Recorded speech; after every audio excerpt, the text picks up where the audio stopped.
अकबर को भारत का सबसे महान मुगल सम्राट माना जाता है।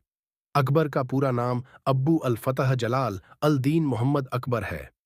उनका जन्म 15 अक्टूबर 1542 को उमरकोट में हुआ था, जो अब पाकिस्तान के सिंध प्रांत में है, और उनकी मृत्यु 25 अक्टूबर 1605 को आगरा, भारत में हुई थी। उन्होंने भारतीय उपमहाद्वीप के अधिकांश हिस्सों में मुगल सत्ता का विस्तार किया और उन्होंने 1556 से 1605 तक शासन किया। अकबर ने इस्लाम को अपना धर्म माना, लेकिन वह अन्य लोगों और उनके धर्मों के प्रति अत्यधिक सम्मान रखता था। अकबर अनपढ़ था और उसने हमेशा कला को प्रोत्साहित किया और उन लोगों का सम्मान किया जो उसे नई चीजें सिखा सकते थे। 13 साल की उम्र में अकबर को पंजाब क्षेत्र का गवर्नर बनाया गया था। अकबर तुर्क, ईरानी और मुगल वंश से थे। चंगेज खान और तैमूर लंग को अकबर का पूर्वज माना जाता है। हुमायूं अकबर के पिता थे, जो भारतीय उपमहाद्वीप में मुगल क्षेत्रों के शासक के रूप में दिल्ली की गद्दी पर बैठे थे। वह 22 साल की उम्र में सत्ता में आए और इस वजह से वह बहुत अनुभवहीन थे। अकबर की 6 पत्नियां थीं।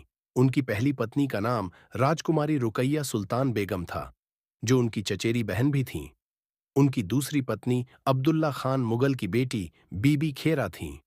उनकी तीसरी पत्नी नूर उद्दीन मोहम्मद मिर्जा की बेटी सलीमा सुल्तान बेगम थीं। उनकी एक और पत्नी भक्करी बेगम थीं, जो भक्कर के सुल्तान महमूद की बेटी थीं। अकबर ने अजमेर के राजपूत शासक राजा भारमल की बेटी जोधाबाई से शादी की। उन्हें मरियम उज जमानी के नाम से भी जाना जाता है। अरब शाह की बेटी कसीमा बानू बेगम भी अकबर की पत्नी थीं। अकबर ने दिन-ए-इलाही नामक एक नए धर्म की भी स्थापना की, जिसमें सभी धर्मों की सभी बातें समान थीं। अकबर मुगल वंश का तीसरा और सबसे सफल सम्राट था। अपने शासनकाल के अंत में उसने भारतीय उपमहाद्वीप के 2/3 हिस्से पर विजय प्राप्त कर ली थी, जिसमें अफगानिस्तान भी शामिल था। उसके शासन की एक उल्लेखनीय विशेषता यह थी कि उसने सभी के साथ समान व्यवहार किया, चाहे उनका धर्म कुछ भी हो। सभी को बिना किसी डर के अपने धर्म का पालन करने की अनुमति थी। तीर्थयात्रियों पर कर समाप्त करके हिंदुओं के खिलाफ भेदभाव को कम किया गया। उन्होंने उच्च पद के लिए हिंदुओं को समान रोजगार के अवसर दिए।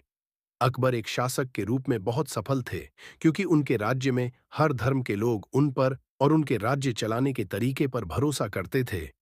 अकबर लोगों के बीच सांस्कृतिक एकता लाने में सफल रहे और इसी वजह से उन्हें सभी लोगों ने राष्ट्रीय राजा की उपाधि दी।